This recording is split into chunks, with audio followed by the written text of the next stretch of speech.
Hello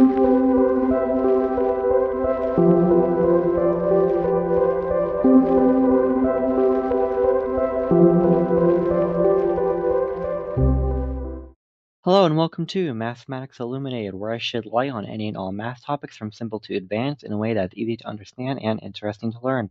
Please subscribe to my channel as I continue to post more videos and comment below on videos you'd like to see in the future. This is part 6 of the series I have on complex numbers, and in this video I'll go over how to do exponentiation with complex numbers, which involves skills learned from all the previous parts in the series. If you haven't seen the other parts yet and would like to, I'll leave a link to them in the description. In this video, I'll answer the questions: how is exponentiation generalized? How does the natural logarithm come into use in complex exponentiation? And how can exponentiation be done with any complex number? So, allow me to get started. Exponentiation is, as you may know, represented like this in the form a to the b power. Its first application to imaginary numbers is defining the imaginary constant, being the number that when squared equals -1. This leads us to wonder, though, how would we solve for something such as 2 to the I power? Well, that's what we're looking to figure out. Before I get into the specifics of that, though, I first need to address this common quote-unquote rule often taught for exponentiation. This is very often taught to people as fact, but I need to warn you about this. Simply, it doesn't always work, and fails often enough to call the rule itself somewhat unreliable, and it doesn't only fail for imaginary numbers, too. Let's show an example of this. Here we have -1 squared all to the half power. Solving this the correct way, by solving for the parentheses first, gives that -1 squared is 1, and then 1 to the half power is 1, and so our final answer is 1. Using our quote-unquote rule, though, we would multiply the exponents, giving -1 to the 1, which is -1. And so the correct answer is 1, and the rule fails here. Now I'll get into why I address this rule by bringing up an example of trying to solve an exponentiation problem with imaginary numbers. Here I have I to the -1st power. And what I'll do is rewrite I as -1 to the half power, which is correct.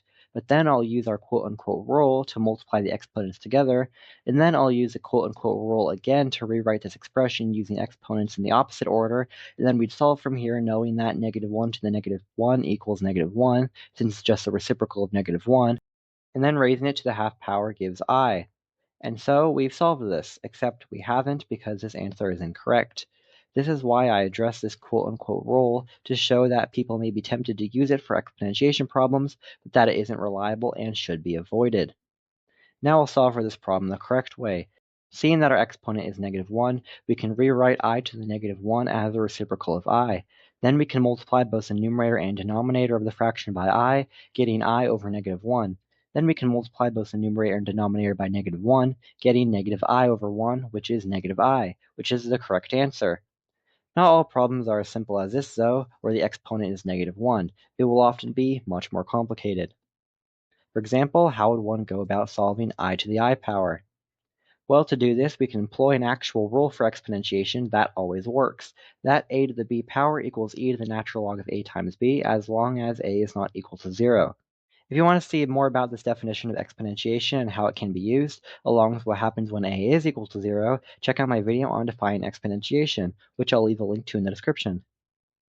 If you want to see a bit about how this rule is derived, we can rewrite a as e to the natural logarithm of a, and then see that we can use the rule we debunked from earlier to multiply the exponents. If you're wondering why this rule always works while the other doesn't, it is because simply here the natural logarithm can only be one value, the principal branch, which I discussed in part 5 of this series. Rewriting a as e to an exponent can be done in an infinite amount of ways, and that is the reason the previous rule we addressed fails. But here, when we specify that we are using the principal branch of the natural logarithm, we can produce a rule that works for all exponentiation. This rule ends up becoming so helpful that I would even call it the golden rule of exponentiation.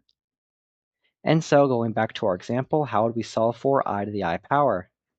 Well, using our rule, we would rewrite it as e to the natural log of I times I. In part 5 of this series, I showed how the natural logarithm of I can be said to equal pi over 2i. And using this, we can substitute this into our equation and get our final solution, e to the negative pi over 2. Surprisingly, this is a positive real number, approximately equal to 0.20788. Here I have open Wolfram Alpha, which is super helpful in computing decimals such as this. I personally find it incredibly interesting that this example of an imaginary number raised to itself can create a positive real number. Now let's try the same rule with the example addressed toward the beginning of this video. Rewriting it using our rule, we get that is equal to e to the natural log of 2 times I. Here we can use Euler's formula, which I went over in part 4. Recall, this formula states that e to the xi equals cosine x plus sine of x times I, and here we see that our x is going to be the natural logarithm of 2. Expanding this using Euler's formula, and then approximating it using Wolfram alpha, we have now solved our problem. That 2 to the I power is approximately equal to 0.769 plus 0.639i. However, I would like to note and emphasize that when doing your approximations with complex exponentiation, make sure you only ever work in radians instead of degrees when using trigonometric functions like cosine and sine.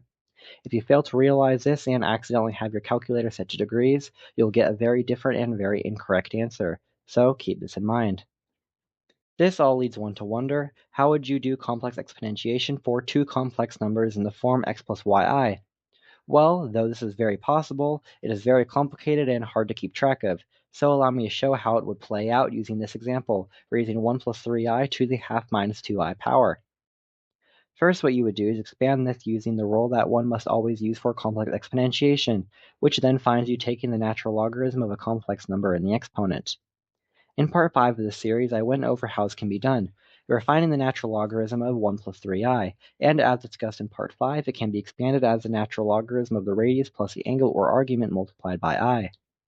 Finding the angle and radius of this complex number can be done using the methods I went over in part 3, which allows one to find the radius to be the square root of 10 and the angle to be the arctangent of 3. Knowing that, one can find the natural logarithm of 1 plus 3i, and then seeing the square root within the natural logarithm, one can use logarithmic rules to rewrite it like this, giving you that the natural logarithm of 1 plus 3i is equal to half of the natural logarithm of 10 plus the arctangent of 3i.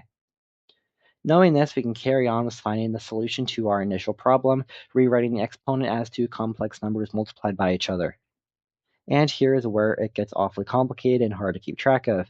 From here, you would use the FOIL method discussed in part 1 of this series to expand this in the form x plus yi, which you can see I've done here, gain an awfully complicated result.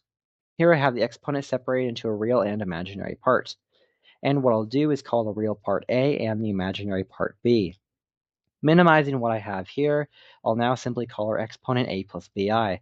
I'll be doing this so that I can explain how to solve the rest of the problem. Just keep in mind that a and b are both real numbers that have a particular value. From here, what we would do is expand this using exponent rules, splitting the exponent into e to the a multiplied by e to the bi, and then we can use Euler's formula to expand e to the bi. Here we would just insert our crazy values for a and b, and there we go, our solution. And so that is how complex exponentiation is done. It is very complicated and leaves very complicated values, but it is possible. Though it's possible to solve it all by hand and approximate it using a normal calculator, it's still much more simple to use Wolfram alpha though. You can plug the complex numbers into Wolfram alpha and then get the approximation, which I have here as negative 2.315 minus 21.498i. Though notice how Wolfram alpha says that they use the principal branch of the natural logarithm for this, and recall that's exactly what we did when trying to solve it. And so these are the 5 steps to complex exponentiation for any complex numbers. First, use what I would call the golden rule of exponentiation to rewrite the problem as e to an exponent that uses the natural logarithm. Then find the angle and radius of the complex number within the natural logarithm so that you can expand it as the natural logarithm of the radius plus the angle multiplied by I. Then use the FOIL method to multiply the complex numbers in the exponent together, and then get a following complex number, which here I'm calling c plus di. And then going back to solving for c plus di in the exponent, expand it using exponentiation rules and Euler's formula to get your final result. And so that is how it is done. Please like this video and subscribe to my channel if you learned anything from this video, and keep an eye out for future videos. Farewell for now.